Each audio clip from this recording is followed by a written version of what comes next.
के करण चौटाला युवा नेता, बड़ा भरोसा है आईएनएलडी को इनके आगे आने वाले भविष्य को लेकर कि प्रदेश की सियासत में ये बड़ा बदलाव लाएंगे। सर, जवाहर यादव जी, लगातार इस तरह की बात हो रही है कि जो आंकड़े होते हैं बेरोजगारी को लेकर, जो आपके फेवर में जाते हैं वो तो अच्छे हैं, और जो आपके खिलाफ जाएं तो आप कहते हैं कि ये चीज़ गलत है। दरअसल स्थिति ये नहीं है। सीएमआई की रिपोर्ट की बात कर रहा हूं मैं। लगातार उस पर आप लोग सवाल उठा रहे हैं, स्थिति स्पष्ट कीजिए। देखिए, एक तो भाई गड़बड़ हम करें ना करें, आप जरूर कर देते हो। आपने बैठाना था मेरे सामने आफ्ताब जी, सुनिए मैं अपनी बात कहूं, और बैठा दिया मेरा भतीजा तो मैं तो आया था कि नहीं है, आपको चुनौती दे रहे हैं, सड़कों पे उतर रहे हैं। चुनौती स्वीकार है, चुनौती आप रेला देखिए लोगों का। नेता तो चुनौती देके ही बनता है आदमी, हमने भी चुनौती दी थी तभी नेता बना। हल्के में मत लीजिए। परंतु अपने को तो जो वहां था तो वो भी हो गया। परंतु चलिए, अब आपने कहा कि जो आंकड़े आपको पसंद है उनको हम कहते हैं, जिसको नहीं कहते। मेरे मित्र मुझे कह रहे हैं कि आप भारतीय जो एजेंसी है उन पे विश्वास मत करो। मेरे मित्र कह रहे हैं कि आपको आरबीआई के आंकड़ों पे विश्वास नहीं करना चाहिए। मेरे मित्र ये कह रहे हैं कि हरियाणा रोजगार कार्यालय के जो आंकड़े हैं उस पे विश्वास नहीं करना चाहिए, और एक महेश व्यास जिसकी संस्था है एक, उस पे विश्वास करना चाहिए। और वो क्या कहता है? वो ये कहता है कि हरियाणा में सबसे अधिक बेरोजगारी है। उसके अनुसार वो ये कहता है कि 15 साल से लेकर 19 साल तक के एज में 57% बेरोजगारी है। वो ये कहते हैं 57%। यानी कि वो ये कहते हैं कि हरियाणा के बच्चे को 15 से लेकर 19 साल तक पढ़ना नहीं चाहिए और उसे बाल मजदूरी करनी चाहिए। मैं तो इससे सहमत नहीं हूं। मेरे जितने मित्र बैठे हैं, बाल मजदूरी 19 सर होती है, नीचे होती है। नहीं सर नहीं, वो उसमें ये होता है कि 15 के बाद भी उससे नीचे कि आप कोई मुश्किल काम नहीं कराएंगे, कोई केमिकल वाला काम नहीं कराएंगे कि काम कोई जनरल स्टोर की दुकान पे बैठता है, कोई दूध के व्यवसाय में मदद करना है, वो कर सकता है। पर हरियाणा एक सक्षम राज्य, हालात ऐसे है कि 19 बरस में काम करना पड़ता है। सर मैं यही कह रहा हूं, हमारे यहाँ नहीं करते, इसलिए तो वो ये कह रहे हैं कि यहाँ 57% रोजगार नहीं है, नहीं करते 57%। वो उसकी पीड़ा ये है, वो ये कहते हैं जैसे छत्तीसगढ़ में 15 साल का बच्चा, हमारे यहाँ 15 साल का बच्चा अपना कैरियर बनाता है, वो अखाड़े में जाना पसंद करता है, वो खेल के मैदान में जाना पसंद करता है, वो पढ़ना पसंद करता है। इसका मतलब हरियाणा की आर्थिक व्यवस्था मजबूत है, तभी 15 से लेकर 19 साल का बच्चा वो स्कूल में जाना चाहेगा, वो कॉलेज में जाना चाहेगा। उनकी मजेदार एक चीज दिखाई तो आप पहले, मैं उसी संस्था की बात कर लेता हूँ जिसकी आप कर रहे हैं, आपके मन में जिसकी उत्सुकता है कि ये एक अच्छी, आप लोग भी उसी की बात करते हैं। नहीं सर, मैं करता हूँ, एक सेकंड में दिखाता हूँ। इसी संस्था के आंकड़े हैं मेरे पास। मुझे पता था कि सुंदर सोलंकी बैठे हैं तो इसका जिक्र जरूर करेंगे। नहीं, मैं तो इसलिए नहीं कर रहा हूं क्योंकि प्रदेश का सवाल है, रोजगार के युवा का सवाल है। मैं यही कहता हूं, देखिए इसके आंकड़े कितने मजेदार है। वो ये कहते हैं कि 15 से लेके 19 साल तक 57.4% लोग बेरोजगार है, 15 से 19 साल के। और जब वो यही व्यक्ति कहता है जब आयु 30 साल हो जाती है तो ये परसेंटेज 2 पर आ जाती है। यही संस्था, इस पे आप विश्वास कर लेंगे, वो ये कहता है कि 30 साल का होने पर हरियाणा में 100 में से केवल, ये भी बता दीजिए, 20 से 24 साल का जो आंकड़ा है वो 41.5 है। ये कम होती है, परंतु 30 पर ये 2% हो जाती है। इसका मतलब वो व्यक्ति कह रहा है कि हरियाणा में जब व्यक्ति की आयु 30 साल हो जाती है तो 100 में से केवल 2% बेरोजगार है। मैं ना उसकी पहली बात मानता जिसमें वो कह रहा है कि 70% आप तो वो बात मानेंगे ही नहीं ना जो आपके खिलाफ जाएगी। करण चौटाला जी जवाब दीजिए। 2% बेरोजगारी मेरे खिलाफ नहीं जा रही, मेरे पक्ष में जा रही है।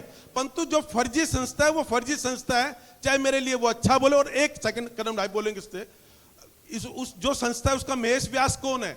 ये सामने मेरे मित्र बैठे हैं अशोक तंवर जी। अशोक तंवर जी कांग्रेस के प्रदेश अध्यक्ष रहे हैं, महेश व्यास जी को जानते हैं, जिसकी ये संस्था है। जब कांग्रेस का 2014 का घोषणा पत्र बना था, उसमें घोषणा पत्र कांग्रेस का कैसा होना चाहिए उसके सलाहकार है वो व्यक्ति। पी चिदम्बरम की पूरी रूपरेखा, तो हरियाणा से क्या दुश्मनी है? यूपी में तो ऐसी स्थिति नहीं होती, आप सवाल उठाते हैं। करण चौटाला जी जवाब दीजिए। कह रहे हैं कि बेरोजगारी नाम की चीज केवल विपक्ष की बनाई हुई है और कुछ इस तरह की एजेंसियां जो सरकार के खिलाफ हैं। हरियाणा सरकार के 33 बार पेपर लीक हो चुके हैं, 33 बार नौकरियां रद्द कर दी गई है, फॉर्म भरवाए गए, युवा आते थे एग्जाम देने के लिए, उनको हमेशा निराश होकर के वापस जाना पड़ा। मैं नहीं कहता मुख्यमंत्री महोदय जी ने खुद ये बात कही है विधानसभा के अंदर कि 11 लाख युवा बेरोजगार हैं। और इसी सरकार ने, मेरे पास भी डॉक्यूमेंट्स है, लोकसभा की टेबल पर अनस्टार्ड क्वेश्चन था, वहां पे जवाब दे रखा है कि 13 लाख युवा बेरोजगार है। जिस सरकार के पास खुद के पास आंकड़े सही नहीं है, वो दूसरी एजेंसियों पे तो उंगलियां बाद में उठाएं। और जहां तक कि नौजवानों की बात है, उसी का बेरोजगारी का कारण है कि आज हरियाणा प्रदेश के अंदर नशा इस लेवल पे जा चुका है। सरकार ने खुद, मुख्यमंत्री महोदय जब सिरसा जिले में आए थे, उन्होंने ये बात उंकारी थी कि हाँ, नशा बहुत ज़्यादा बढ़ गया है, हमारे को इस पे काबू करना पड़ेगा। क्यों बढ़ रहा है नशा? क्योंकि आज बेरोजगारी है। जहाँ पर इन्होंने अभी जवाहर जी ने खेलों की बात करी, आपने स्टेडियम्स के ऊपर जो चौधरी ओम प्रकाश चौटाला जी ने मुख्यमंत्री होते हुए इतने बड़े बड़े खेलों को लेकर के ऐलान करे थे, हरियाणा प्रदेश के अंदर शहरों में गांव लेवल पर स्टेडियम्स बनाने का काम किया था, आपने आज उनके ऊपर फीस लगा दी। एक बच्चा जो आपके प्रदेश को आगे बढ़ाना चाहता है, हरियाणा वो प्रदेश है जहाँ पे तेजस्वी जी ने बिहार में ये बात अपने मंच पर कही थी कि इतना छोटा स्टेट होने के बावजूद 50% अगर ओलंपिक और कॉमनवेल्थ में मेडल्स आते हैं तो हरियाणा प्रदेश के बच्चे लाते हैं। हमारे बिहार के बच्चों को सोचना चाहिए। जब वो लोग ये बात कहते हैं, हमारे हरियाणा प्रदेश के बच्चों को, युवाओं को जो खेल से जुड़े हुए हैं, उनको आपको आगे बढ़ाना चाहिए। आप उनके ऊपर फीस लगा रहे हो। इस प्रकार की आपकी योजनाएं हैं तो वो बच्चे कहाँ जाएंगे? क्राइम का लेवल आज प्रदेश के अंदर इसलिए बढ़ा है क्योंकि प्रदेश के अंदर बेरोजगारी बहुत ज़्यादा है। अब मैं उत्तर दे दूं जी? हाँ बिल्कुल, एक तो जवाब मेरे दीजिए। भाई ने कहा, भतीजे ने कहा कि 33 पर्चे रद्द हुए हैं। मैं चाहूंगा 33 की जगह मुझे 20 पर्चे आप गिना दीजिए जो हमने रद्द किए। तो आदमी को तथ्य पे तो बोलना 20 से कम हुए आपके अरे हिसाब सर, से? मैं उत्तर दे रहा हूं, मैं एक बताऊं अब क्या गुजरती है जब पेपर लीक, जो साल भर जो बच्चा मेहनत करता है, एक ऐसी चीज तो सरकार दे सकती है। मैं आपका सुन नहीं पा रहा, मैं जवाब दे दीजिए। मैं कभी भी प्रश्न से नहीं भागता हूं। हमारे समय में केवल 2 एग्जाम रद्द हुए, एक मेडिकल का था और एक पुलिस का था। आज तक इसके अलावा रिकॉर्ड पे कह रहा हूं, कोई भर्ती हमारी रद्द नहीं हुई। केवल सोशल मीडिया पे हम चलाते हैं और उसको हम सत्य मान लेते हैं। दूसरा, आज तक माननीय न्यायालय ने, रिकॉर्ड पे बता रहा हूं, कभी भी जाके चेक कर लेना, मुझे शुद्धि मेरा ठीक कर देना, आपके माध्यम से कर देना और चलाना आप अपने चैनल पे कि जवाहर यादव का झूठ पकड़ा गया। एक भी माननीय उच्च न्यायालय ने हरियाणा सरकार की 2014 से लेके जब मैं बात कर रहा हूं आज तक हमारी एक भी भर्ती रद्द नहीं की है। केवल 2 पेपर पे जिनका मैंने उल्लेख किया वो हमें लगा जेन्युइन है, उसमें कुछ चीजें हमें पकड़ में आई, हमने वो दोनों पेपर रद्द किए। और देश के इतिहास में किसी एक परीक्षा में 155 लोगों को अरेस्ट किया। पुलिस की जो भर्ती लीक हुई थी उसमें 155 लोगों को पकड़कर हमने जेल भेजा। दूसरा देखता हूं, मैं फिर कह रहा हूं क्योंकि मुझे पता नहीं था कि भाई मेरे सामने बैठेगा, मैं तो आफ्ताब अहमद की तैयारी से आया था। अब मैं बताता हूं भर्ती रद्द करना किसको कहते हैं। 2006 में 1983 पीटीआई की भर्ती माननीय उच्च न्यायालय ने रद्द की। 2007 में कैनाल पटवारी की भर्ती माननीय उच्च न्यायालय ने रद्द की। 2011 में लोअर डिवीजन क्लर्क की भर्ती माननीय उच्च न्यायालय ने रद्द की।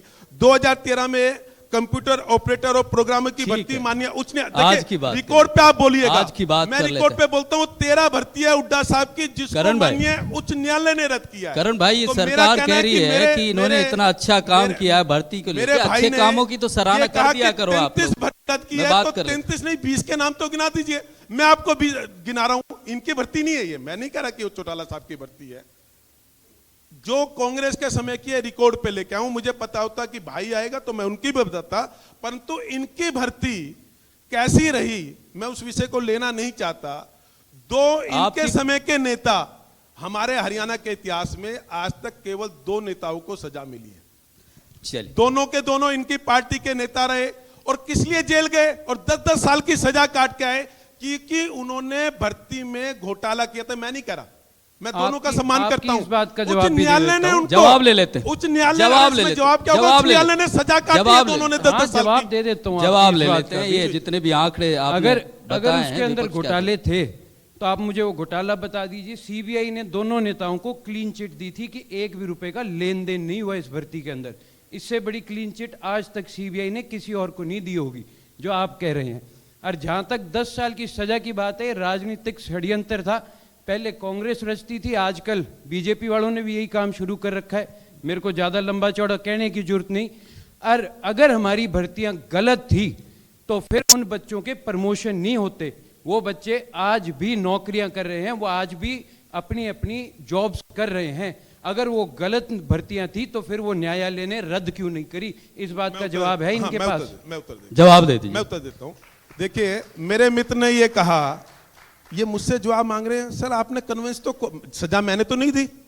अच्छा, किसी को लगता है यहां बैठ के कि भारत में कोई मेरे जैसा या कोई व्यक्ति सजा दे सकता है? सजा तो माननीय न्यायालय दे सकता है। उच्च न्यायालय ने सजा दी, माननीय सुप्रीम कोर्ट ने उसकी पुष्टि की। तो आपको मुझे कन्विंस नहीं करना था, आपने इनको कन्विंस नहीं करना, आपने माननीय न्यायालय को कन्विंस करना था। और माननीय न्यायालय इतना तो विश्वास करता, किनके हाथों में खेल रहा है ये भी सबको पता है। अब आपको ये भी देखिए, उसमें मेरी तो सरकार नहीं थी, हमारी तो सरकार नहीं थी। एक तो मैं ये मानता हूं कि न्यायालय भी सरकार के कहने पे चलता है। मैं क्या नाम है, लॉ का विद्यार्थी रहा हूं, मैंने एमए पॉलिटिकल साइंस किया है, मैंने एलएलएम किया है। तो मैं आपकी इस बात का खंडन करता हूं कि राजनीतिक नहीं देखिए, आप भारतीय इंस्टीट्यूशन पे हमला नहीं करेंगे। आप ये कहेंगे कि भारतीय न्यायालय को कोई राजनीतिक पार्टी चलाती होगी, मैं इससे सहमत नहीं हूं। भाई की सहमति होगी, मुझे आपत्ति नहीं है, पर मैं सहमत नहीं हूं। कांग्रेस के समय में इनके ऊपर वो लगे, मैं उस विषय को ज्यादा डिबेट नहीं करना चाहता। चलिए, उस पे हम नहीं जाते हैं। आज की बात कर रहे हैं, समय की कमी मैंने है, सजा नहीं दी है, समय की कमी मुझसे है। आप आपको कठिन से चुनावों में कठिन भी जाना क्वेश्चन है, कुछ कीजिए, मैं टाइम उत्तर बाद। दूंगा। मैं बेरोजगारी पे और जवाब देना चाहता हूं।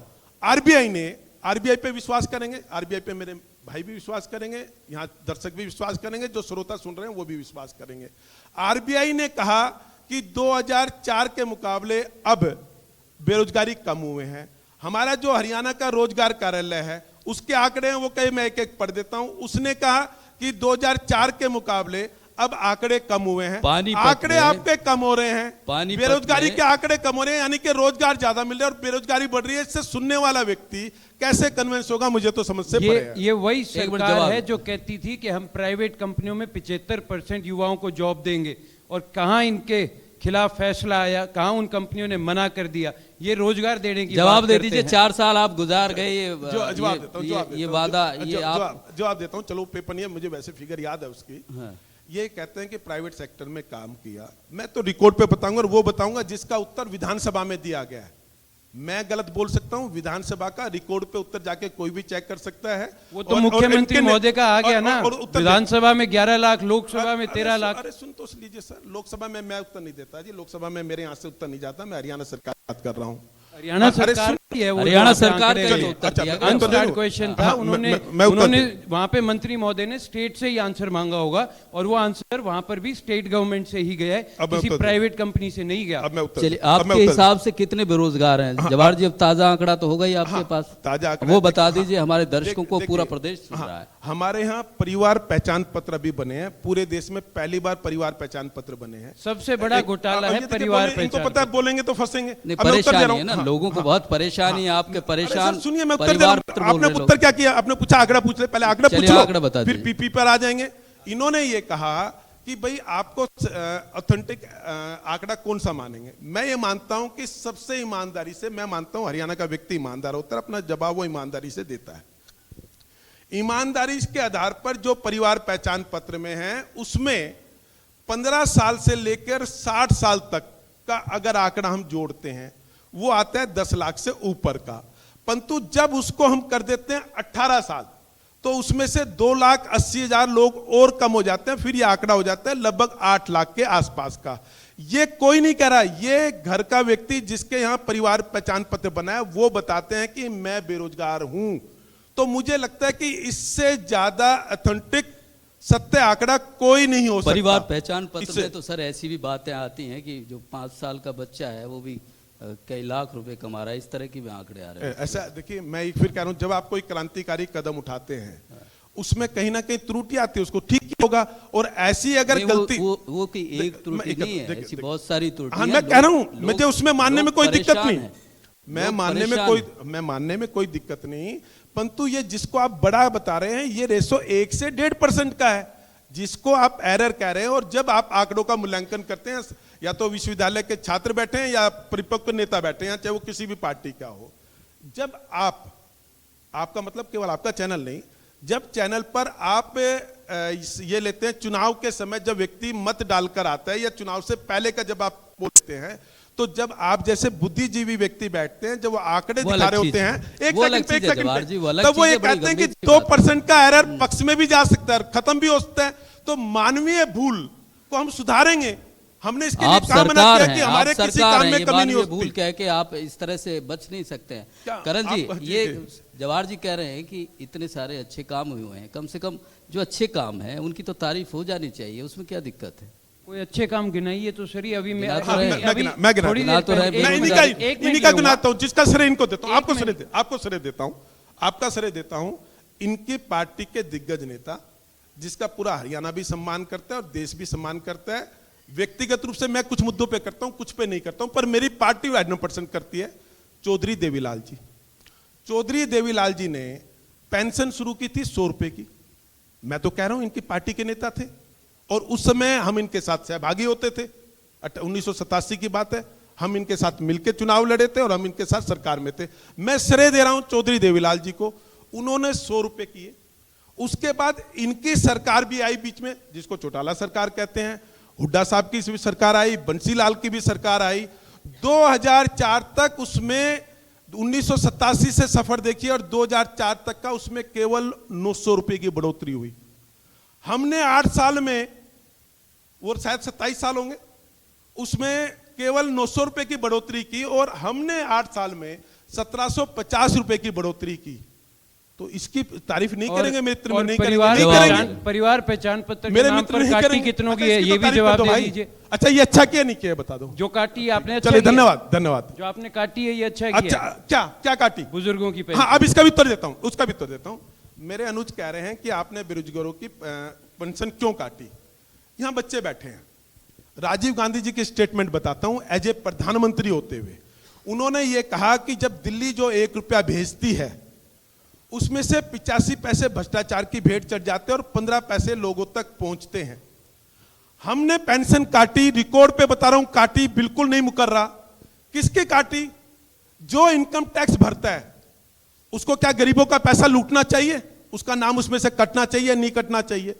जो सरकारी पेंशन ले रहा है 8 वो- साल में पता चला चलो, ये एक मिनट, बात चलो, आप आपको। देखो, उत्तर ले लो आप, ऐसे ना बड़ी बताओ, जल्दी लोग पता समझना चल चाहते गया हैं। कौन प्रदेश सर, का मैं बता पैसा रहा हूं, लूट रहा है। मैं बता रहा हूं, बहुत उसके जल्दी बाद पता चल गया अरे सरकार सर, मैं को। बता रहा हूं, जो 65 साल से ऊपर हो गया, हाँ, जो 65 साल से ऊपर हो गया, जो जिसके घर में 70 या 75 साल के माँ बाप हैं, हाँ। वो तो कोई सरकार की पेंशन नहीं ले रहे। नहीं, मैं बता रहा हूं। वो जो खेती करके वहां तक उस उम्र तक पहुंचे हैं, वो तो किसी के वो नहीं दे रहे, इनकम टैक्स नहीं भर रहे। उन्होंने कभी कोई सरकारी नौकरी नहीं करी, वो कोई पेंशन नहीं ले रहे।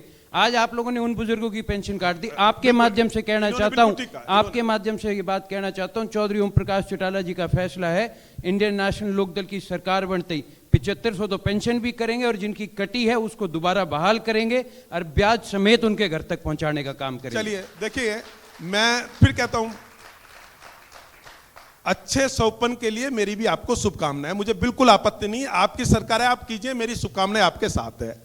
अब पंतु फिर ठीक डिबेट पे आते हैं। जवाहर जी, एक मिनट ये देखिए, सपना मुझे कैसे? सर मुझे उत्तर देने थे, उत्तर नहीं, उत्तर- सपना सपना कैसे? का भी तो नहीं, अपना आप- देखिए, इन्होंने क्वेश्चन करा, क्या गंभीर क्वेश्चन था। सपना तो इन्होंने- आपने, आपकी सरकार ने अरे, भी 5100 का दिखाया था। मैंने कहाँ है नहीं वो? कहा, नो, कहाँ है नहीं, वो हमारे 5100? घोषणा पत्र को पढ़िए। फिर मैं आपकी- कहता हूं, आपके हमारे देखिए गठबंधन जितने के लोग बच्चे हैं, बैठे वो हैं, भी। जितने बच्चे बैठे हैं, बीजेपी की वेबसाइट पे जाइए, उस पे हमारा घोषणा पत्र लिखा है।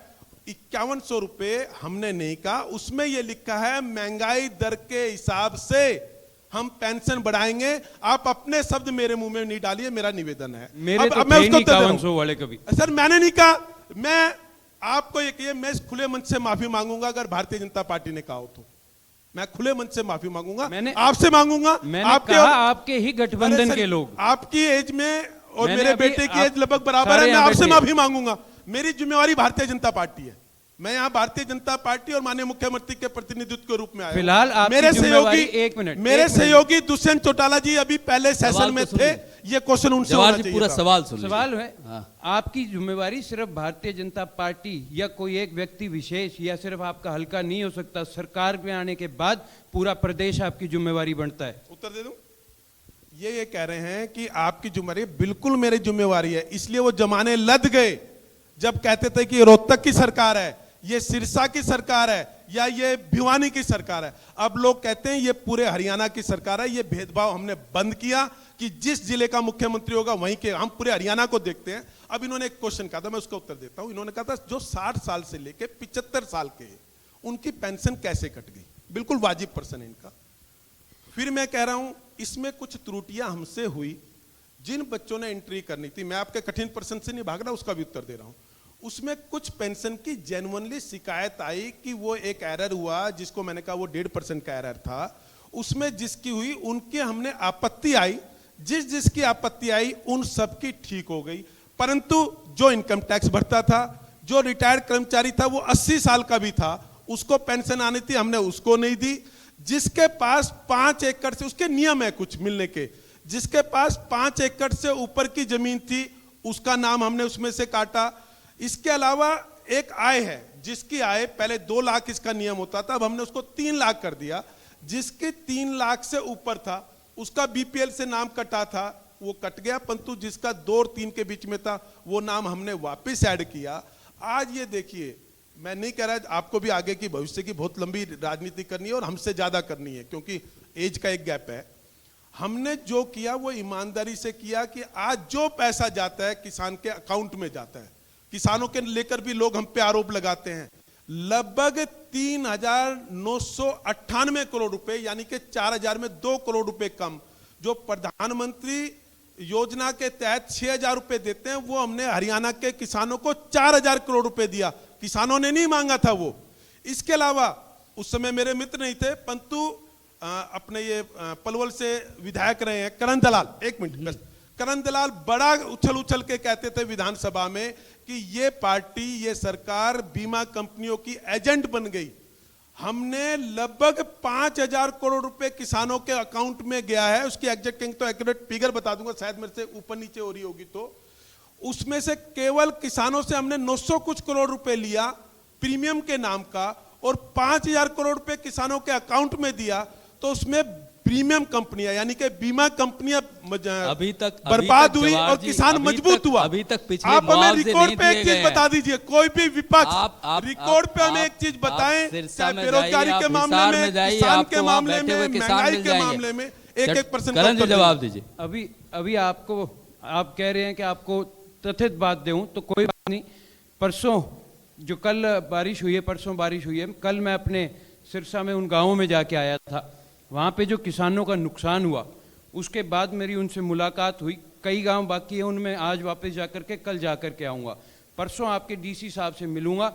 2021 और 20 का अभी तक लोगों को मुआवजा नहीं मिला, और बीमा कंपनी से जो पैसा जाना था उसके एविडेंस दे करके आऊँगा कि ये अभी तक पैसा पहुँचा नहीं है, जिसकी आप बात करते हैं ना कि ये पैसा पहुँच गया। अभी मेरे से पहले यहाँ मंत्री महोदय बैठे थे, उन्होंने बात करी थी कि हमने किसानों की आय बढ़ानी है। इन्होंने कहा था सरकार आने से पहले कि हम किसानों की आय 2022 तक 2 गुना कर देंगे। आय का नहीं कह सकता, लेकिन कर्जा बढ़ करके 1,82,000 करोड़ हो चुका है किसानों के ऊपर। 2900 से ऊपर किसान सिर्फ और सिर्फ कर्जे की से रिलेटेड आत्महत्याएं प्रदेश के अंदर कर चुके हैं। जब इसके ऊपर विधानसभा में इनसे सवाल करे जाते हैं तो फिर वहां पर हमारे विधायकों को नेम करके बाहर कर दिया जाता है। इस प्रकार से तो ये जवाब देने से भागते हैं, और जब हम इनको तथ्य जहां पर विधानसभा में हाउस में देने की बात विरोध करते की हैं, आवाजें तो आपको वहां पर ही पसंद नहीं हमारे आती हैं, को जवाब बोलने नहीं देते। ये जवाब दीजिए। वो कह रहे 2021-22 का ही मुआवजा नहीं मिला, आप ये इतनी बड़ी बड़ी चीजें कह रहे हैं। भाई आपको किसी को लग रहा है या मैं प्रश्न से भाग रहा हूं या मैं उत्तर नहीं देना चाहता? दीजिए। मेरे अनुज ने कहा है कि ये तथ्य लेके आएंगे, मुझे देंगे, हम स्वागत करेंगे। परंतु मैं दूसरा रूप दिखा देता हूं अब इसका। इन्होंने कहा, मुख्यमंत्री ने सदन के पटल पर कहा, सदन के पटल पे कहा जो भी बारिश और ओलावृष्टि हुई है कि इसका 31 तक गिरदावरी हो जाएगी और मई तक सबका पैसा किसानों के अकाउंट में चला जाएगा। ये तो मुख्यमंत्री 20-21 वाला तो अरे दे भाई दो, 22 वाला तो अरे बाद उसके में आप- आएगा उसके आप सर। फैक्ट्स देंगे ना। देखिए आपने आप अपनी बातों पर हो मेरे भाई। आपने कहा कि उसका आप दस्तावेज ला के देंगे, जिस दिन ला के देंगे उस पर डिबेट कर लेंगे, जिसके दस्तावेज आप आए नहीं और मुझे आप उसका देते हैं। आप किसी की शादी हुई नहीं है और आप मुझसे जानना चाहते हैं बच्चा कब आप पैदा होगा। दस्तावेज भाई, डीसी पहले साहब शादी से करा मांगिए दो। ना आपने। पहले दस्तावेज दे दो, फिर नहीं, बता नहीं, दूंगा अपने बच्चा कब अधिकारियों पैदा से होगा। मांगिए जो 21 दस्तावेज। जो हाँ, 21 अब देखो, और दूसरा- 21 में जो दूसरा- नरमे के एक फसल आपसे- की हुई थी, एक आपसे एक मिनट, क्वेश्चन करूं, मैं भी करूं। मैं अरे आपकी प्रश्न- बात का जवाब दे जी। दूं। आप बच्चे की जानकारी चाहते हैं, मैं आपको बच्चे की 21 में जिनकी आपने घोषणाएं करी है उनके 21 वालों के तो पहुंचे ही नहीं अभी तक। मैं तो उनकी बात कर रहा हूँ। मैंने मान लिया आपने दस्तावेज देने में आए, मैं यही तो कह रहा हूं। अब मैं दूसरा कहता हूं, मैं बीमा कंपनी के दस्तावेज कह रहा हूँ, अरे सर, जो दे आपने दीजिए ना मुआवजा मुझे। देना है वो अरे तो सर, आपकी मुझे जिम्मेवारी दस्तावेज दे बनती है दीजिए। ना। मेरा निवेदन है, मुझे दस्तावेज दे दीजिए, मैं आपके साथ चलूंगा और मैं आपको माननीय मुख्यमंत्री से आपको- मिलाऊंगा। आप एक और कह रहा हूं खुले मन से, आप साथ जिस दिन जाएंगे आएंगे, करण मैं जी? साथ चलूंगा भाई। करण जी मैं साथ बिल्कुल- जाएंगे बिल्कुल आपके? जाऊंगा, और दस्तावेज दूसरा लेके मुझे देना, जाऊंगा। और मुझे देना, आज की डेट में मैं उनका ही प्रतिनिधित्व करता हूं, मुख्यमंत्री जी को मिलना है। एक और बताता हूं, मैं फिर कह रहा हूं, मेरा आज इनसे कोई क्वेश्चन नहीं है, पर ईमानदारी से अकेले में मेरे मित्र को सोचना चाहिए कि इनकी समय में कितनी फसलें एमएसपी पर खरीदी जाती थी। हमारी सरकार आने पर 14 फसलें खरीदी जाती है, मैं रिकॉर्ड पे बता रहा हूं। हुड्डा साहब के समय में नहीं खरीदी जाती थी, केवल 2 पैसे दिए जाते थे गेहूं के और चावल के। हम 14 फसलें एमएसपी पर खरीदते हैं। इसके अलावा एक फसल है जो मुख्यमंत्री की केवल देन है, गेहूं चावल के अलावा भी किसान को, ये तो मेरे भाई जिस क्षेत्र से आते हैं वहां क्या नाम है उस फल, जो संतरे जैसी फसल आपके यहाँ, कीनू इनके यहाँ होती है। सिरसा में बड़ी मात्रा में कीनू होती है। आज तक किसी भी सरकार ने उसको भावांतर भरपाई योजना के तहत नहीं किया था। भावांतर भरपाई योजना क्या होती है आपको बता देता हूं, जो बैठे हैं, क्योंकि बच्चे बैठे हैं, युवा बैठे हैं, इनको नहीं पता होगा इस चीज का। भावांतर भरपाई योजना एक ये योजना है कि किसी किसान को जो भी नुकसान होगा, मैं उसकी प्रॉफिट की बात नहीं कर रहा, प्रॉफिट तो नहीं देंगे, पर जो उसकी लागत लगी थी उसका नुकसान जरूर पूरा करेंगे। जैसे एक बिजनेस में होता है, मैंने ये अभी जवाहर जी आपने कहा आंकड़ा है, वो भावांतर 21 समझ में फसलें, आ गया, आपने एक समझा सेकंड दिया, सर, ऐसे मत दिया भागो, आपने। आप भी नहीं बस- चाहते सरकार के लोग। 21 फसलें, फल, फूल और एक जो सब्जियां, 21 चीजें ऐसी है जिसको हमने भावांतर भरपाई योजना के में किया। और मुझे मजा आया जब किरण चौधरी ने, जो कांग्रेस की विधायक है, उसने कहा जी हमारे यहाँ किसानों को नुकसान हो गया। जिसने विरोध किया था इस योजना का, भावांतर भरपाई योजना का, उसने विधानसभा में खड़े होकर कहा कि किसानों को कब भावांतर भरपाई योजना को पैसा देंगे। यानी कि जो विरोध कर रहे थे उनको भी समझ में आ गया कि किसानों के नुकसान की भी चिंता किसी ने की है, तो वो मुख्यमंत्री मनोहर लाल है।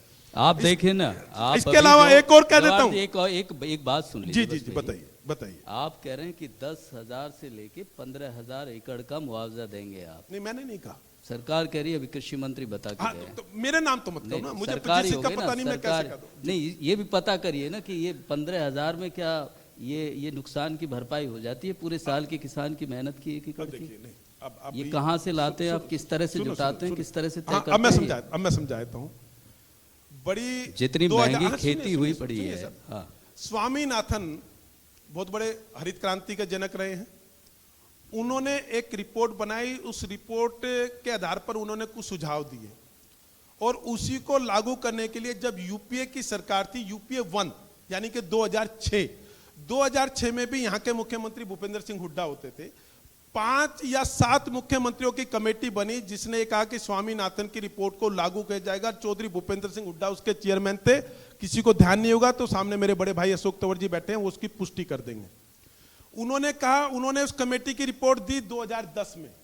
अभी मैं कमेटी की रिपोर्ट पे आऊंगा। आपने कहा जो 10,000 15,000 का पर्सन किया, स्वामीनाथन जी ने यह कहा था कि किसी किसान की 60% फसल खराब हो जाती है तो उसको अधिकतम मुआवजा 10,000 देंगे। कांग्रेस की हुड्डा सरकार कब की बात है जवाहर जी? सुनो भाई, सुनो ना, आप ऐसे ना करो। 15 साल पुरानी बात कर रहे हैं, 10,000 कितने का हो जाए? अरे उत्तर दे, ऐसा मत करो। हो गया, अरे भाई 30 सेकंड का उत्तर दूंगा ना मैं, आपने क्वेश्चन के उत्तर लीजिए।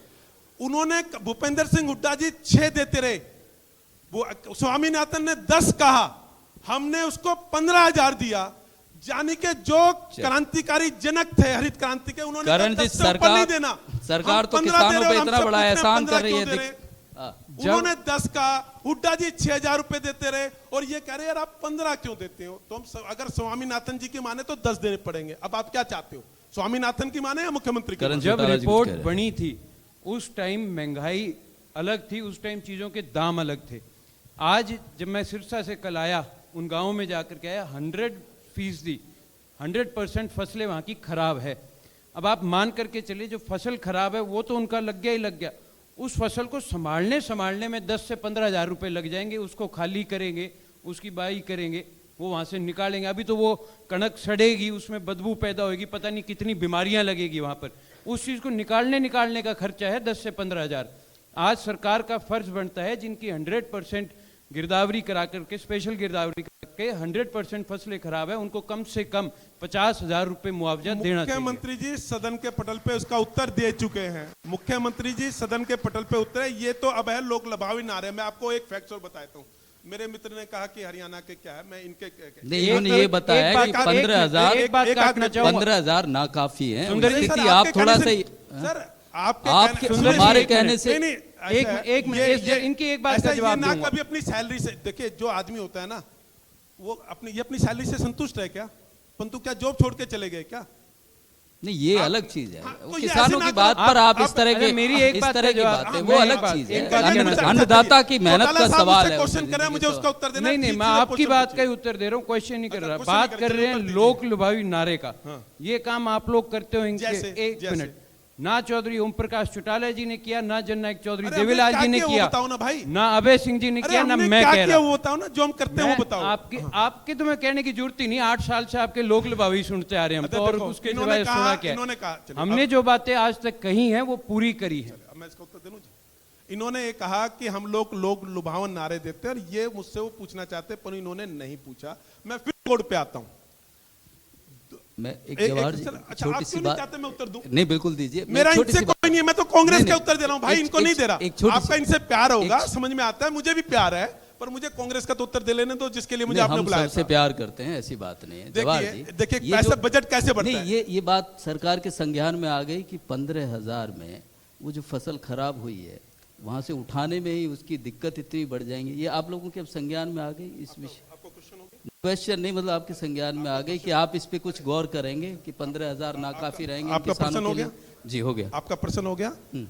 सारे युवा विद्यार्थी बैठे हैं, जरूरी नहीं होता कि आपको पत्रकार के प्रश्न का उत्तर देना होता है, इसलिए ये आप दिमाग पे कभी पॉलिटिकल नेता को भी ये बर्डन नहीं लेना चाहिए। चलिए, उनको कि तो जो बाद में- पत्रकार क्वेश्चन बाद में करेगा, उसका- मशवरा दे उसके दीजिए लिए कि धन्यवाद- जवाब दीजिए। उसके लिए धन्यवाद कहिए पत्रकार को, और आगे बढ़ जाइए। ये पत्रकारिता में मैंने सीखा है।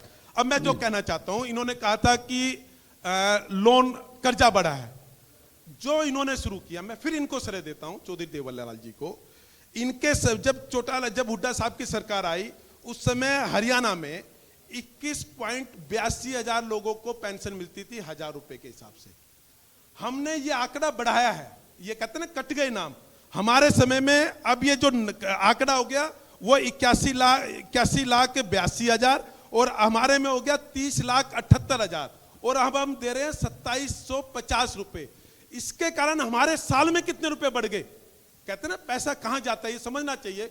खासकर मेरे ये मन इसलिए हो रहा है कि बच्चे बैठे हैं, इसलिए मैं बताना चाहता हूं कि पैसा जाता कहां है। इसके कारण 7,339 करोड़ रुपए, 7,539 करोड़ रुपए हमारे एक साल के बढ़ गए सामाजिक पेंशन देने में। यानी कि जो आप तो बुजुर्गों बुजुर्ग को हमारी पेंशन देते हो, धरोहर हैं, आप जो कोई विधवा एहसान पेंशन थोड़ी कर देते रहे हैं, हो, उनको जो संभालने के दिव्यांग लिए को सरकार पेंशन की देते हो, जिम्मेवारी है, जो जवाहर जी। विद्यार्थियों को पेंशन देते हो, करण ऐसे जी। जो बच्चे बोने रह जाते हैं उनको पेंशन देते हो, जो कैंसर जिनको होता है उनको पेंशन देते हो। उसके कारण 7,539 करोड़ रुपए हुड्डा साहब के मुकाबले हम 7,539 करोड़ रुपए हर साल ज्यादा देने लगे हैं। हमारा पैसा गरीब के पास जाता है, हमारा साल पैसा दिक्कतें भी उसी हमारा हिसाब पैसा से बढ़ती हैं, पॉलिटिशियन जवाहर के पास जी। नहीं जाता। हर साल महंगाई भी हमारा उसी हिसाब पैसा से बढ़ती पॉलिटिशियन है। के पास नहीं जाता है। करण जी जवाब दे रहे हैं। आपका पैसा कहाँ जाता है वो ये कागजों में लिखा हुआ है। मैं दे दूं ये क्या? गेहूं घोटाला, बता दो, शराब घोटाला, बता दो, है एयरपोर्ट के नाम पे बता जमीन दो। अधिग्रहण घोटाला। अच्छा। इतने घोटाले हो चुके जिनके सदन में, एक मिनट, अभी एक मिनट, हाँ, बोलिए, मैं उसके बाद जवाब दूंगा, हाँ, मैं बीच आपको में नहीं यही- टोकूंगा, हाँ। जो आपका शराब घोटाला था उसके ऊपर आपने इंक्वायरी तक कराई, आपने कहा कि हम उसकी रिपोर्ट पेश करेंगे। आज तक उसकी कोई रिपोर्ट आपने ना तो पटल पे दी है आपके विधानसभा सत्र में, ना आपने सार्वजनिक करी है जिससे जनता को उसका जवाब मिल पे जाए। मेरे को कहने की जरूरत नहीं है, 18 ऐसे मुद्दे हैं जिसके ऊपर सरकार से विधानसभा के अंदर जवाब मांगे गए, लेकिन आज तक ना तो कोई मंत्री ने जवाब दिया, ना मुख्यमंत्री महोदय जी ने जवाब दिया, ना कोई रिपोर्ट आई। कमेटियां बनाई जाती है लेकिन जवाब नहीं दिया जाता, और सवाल कर लो तो फिर स्पीकर साहब इंटरप्ट करके विधायक को बाहर निकालने का काम कर देते हैं। ये रहे 18 मुद्दे आपके सामने हैं। इन्होंने प्रश्न कर लिया, मुझसे बड़ा कठिन प्रश्न कर लिया। इन्होंने कहा जी इतने सारे घोटाले हुए, उसकी विधानसभा में चर्चा हुई। विधानसभा में ये कहते हैं जी हमारे एक ही विधायक है, उनको आप बाहर कर देते हो। सर, जब सरकार का कोई घोटाला होता है, उसकी एजेंसियां है, उसके लिए लोकायुक्त है, उसके लिए भारतीय न्याय प्रणाली है। जैसे मैं मानता हूं कि देश का कोई भी पॉलिटिशियन अगर वो गड़बड़ बच नहीं सकता, जैसे हरियाणा के 2 नेताओं को सजा मिल गई घोटाला करने पर, ऐसे अगर इसने जो मेरे भाई का पेपर है, अगर ऐसा कोई दस्तावेज है तो माननीय न्यायालय में तो इनकी श्रद्धा होनी चाहिए, वहां जाकर उनको बंद करा दे। इनको लगता है मैं बेईमान हो गया, हमारी सरकार है, हम कार्रवाई नहीं कर रहे, तो क्या इस देश का न्यायालय भी कहीं ना कहीं बायस्ड है क्या? वही तो कह रहे हैं इसलिए- जवाहर जी, तो आपकी एजेंसियां। हाँ। एक मेरा मित्र वो ये कह रहे हैं कि वो भी ये मानते हैं, मैं एक ब्रेकिंग न्यूज है, मेरे मित्र ब्रेकिंग न्यूज नहीं चलाएंगे, नहीं। मैं ब्रेकिंग न्यूज वो यही कह रहे हैं कि सरकार दरअसल सुनती नहीं। सरकार ये कहता है, सरकार दरअसल सुनती नहीं, पॉलिटिशियनों के जो कहने उसके पे काम खिलाफ करता है। चीज होती है। ये जो जांच तो की जाए बात ना कर रहे हैं सर। तो क्यों सर, कहाँ भारतीय है एजेंसी आपकी पे जांच रिपोर्ट्स? करें। कहाँ है जांच की? वही तो बात कर रहे हैं। आपकी अरे सर, रिपोर्ट रिपोर्ट जो मांग रहा हूँ, नहीं, कहाँ है आप लोगों ने आपकी जांच रिपोर्ट? एजेंसियां ये सारी चीजें बताई, सर, आती क्यों नहीं इस पर? इनका- प्रदेश के इनका- सामने रखते क्यों नहीं हो फिर? इनका तो सरकार पे विश्वास नहीं है। मैंने इनकी बात से सहमत हो गया कि सरकार नहीं कर रही होगी, मैं इनसे कहां सहमत हूं? मैंने तो इनकी बात मान लो, मेरा मन नहीं कहता तब भी मान ली। ये कहते हैं कि हमें सरकार पे विश्वास नहीं है, और तो एक- भाई जी भारतीय न्यायालय पे विश्वास क्यों नहीं है? मेरा प्रश्न तो ये है। जवाहर जी, आपसे आपको एक भारतीय सवाल मैं न्यायालय करना पे चाहूंगा। विश्वास नहीं, आपने आपको लोकायुक्त पे आपने विश्वास सुन लीजिए जवाहर आपने जी। दो बार हमारे 2 नेताओं के खिलाफ ये बात बोली है। यहाँ पे आपने ये चौधरी, माननीय एक न्यायालय ने मिनट, कहा, मैंने नहीं बोली मेरे भाई। आपने यहाँ पे अभी बोली है। हाँ, माननीय न्यायालय ने कहा, माननीय न्यायालय उनको सजा दी ने, है। एक मिनट, माननीय न्यायालय ने ये बात कही है, माननी है, कोई घोटाला नहीं हुआ, 1 रुपए का लेन देन नहीं हुआ। घोटाला है, चलिए, उन्होंने इस पे घोटाला बात हो वर्ड गई। यूज नहीं किया। आप कुछ सवाल कर रहे थे, एक सवाल मिनट, कर हाँ, रहे थे। उन्होंने समय की कमी। उन्होंने अब कोई एक घोटाला अंतर- सवाल नहीं यूज किया। अंतिम उत्तर देता हूं। देखिए, इनकी पीड़ा है, मैं उस पीड़ा में शामिल हूं इनके, क्योंकि व्यक्तिगत संबंध मेरे इनसे बहुत अच्छे हैं। इनका कहना यह है कि घोटाला नहीं हुआ, यानी कि लेन देन नहीं हुआ।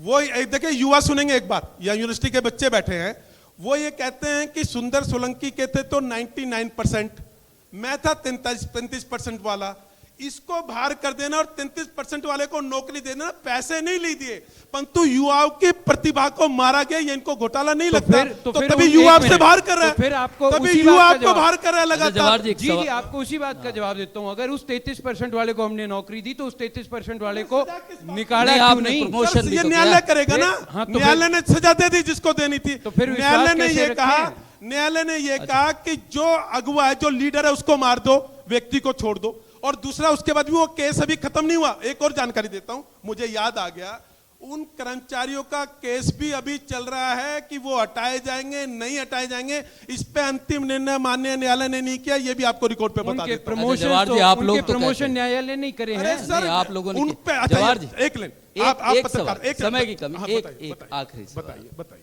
आप कहते हैं कि आप लोग जो बगैर खर्ची बगैर पर्ची की नौकरी देते हो, ये आपने सिस्टम खत्म किया है, योग्य व्यक्ति को नौकरी मिल जाती है आपकी सरकार में। इसमें आप कौन सा एहसान करते हो उन पर? जो योग्य है उसे तो नौकरी मिलनी ही चाहिए। बिल्कुल ठीक कह रहे हैं। ये कह रहे हैं हमारा सच में कोई एहसान नहीं, हमारा सच में इस बात का कोई एहसान नहीं, आप बार-बार कहते अरे हैं। हाँ, इसलिए अब आगे तो सुन लीजिए कि हमारे यहाँ हाँ, योग्य, इसलिए- अरे भाई योग्य है इसलिए अरे ले गया इसलिए- नौकरी, इसलिए- उसमें आप में आपका क्या है? हाँ, हमारा कोई योगदान नहीं, परंतु हमारा योगदान क्या है वो भी समझ लीजिए।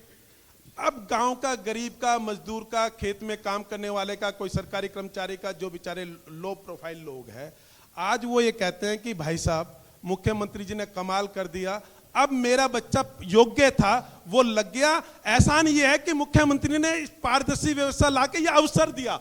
अगर ये अवसर नहीं देते तो वो कैसे मिलता?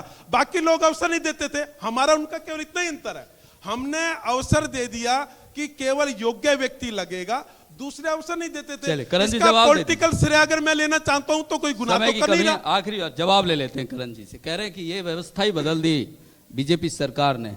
जो हालात ये थे कि चाहे पैसे से चाहे रेफरेंस से मिलती थी, अब योग्य को मिलती तो है। आप लोगों की सरकारों में ऐसी स्थिति नहीं थी। अगर मिलती होती तो आज नौजवान सड़कों पे थोड़ी बैठे होते, बारी बारी नौजवान इस बात की आवाज़ थोड़ी उठाते कि बेरोजगारी बढ़ रही है। आज ये कह जरूर रहे हैं, इनके 8 सालों में इन्होंने बहुत बार कहा है, लेकिन मैं तो इनसे वही बात बारी बारी पूछ तो रहा हूं। आपके मुख्यमंत्री के पास आंकड़े ही सही नहीं है, जब 11 लाख एक जगह कहते हैं, 13 लाख एक जगह समय कहते की हैं। जवाहर जी, एक लाइन का तो जवाहर जी, एक आपका लाइन बड़ा का- एक लाइन का- लंबा कार्यक्रम हो देखिए, जाता है। सरकारी रोजगार सबको चाहिए होता है। मैं हकीकत में बोलता हूं, मैं कभी लोक लुभावन बात नहीं करता। यहाँ यूथ बैठा है, जो लोग सुन रहे हैं, सरकारी जो आपकी प्रदेश की आबादी होती है, देश की आबादी होती है, सरकारी नौकरी 1.5 से लेकर केवल 2% तक होती है। हमारे यहाँ 4,48,000 सैंक्शन पोस्ट है, तो चल। सरकारी नौकरियां केवल इतनी है। मैं झूठ क्यों बोलूं कि 2 बहुत करोड़ लोगों को शुक्रिया, सरकारी बहुत नौकरी मिल शुक्रिया जाएगी। आपका, मिल जवाब ही दिया नहीं आपका भी सकती। बहुत शुक्रिया। केवल करण 1.5 भाई, से समय की 2% कमी है। लोगों को नौकरी और मिलती है, भी सरकारी और से भी ज्यादा हमारे नहीं मिल मेहमान पाती। हैं, अशोक तंवर जी भी बैठे। बहुत धन्यवाद, शुक्रिया। एक धन्यवाद। छोटे से ब्रेक के लिए रुक रहे हैं मंच धन्यवाद, पर। सुंदर खास सोलंकी जी चर्चा का इंडिया न्यूज़ लगातार का- जारी है। एक छोटे से मंच ब्रेक के लिए। Powered by Tomashi, a Japanese innovation. Central Park, ICS Coaching Center. प्रतियोगी परीक्षाओं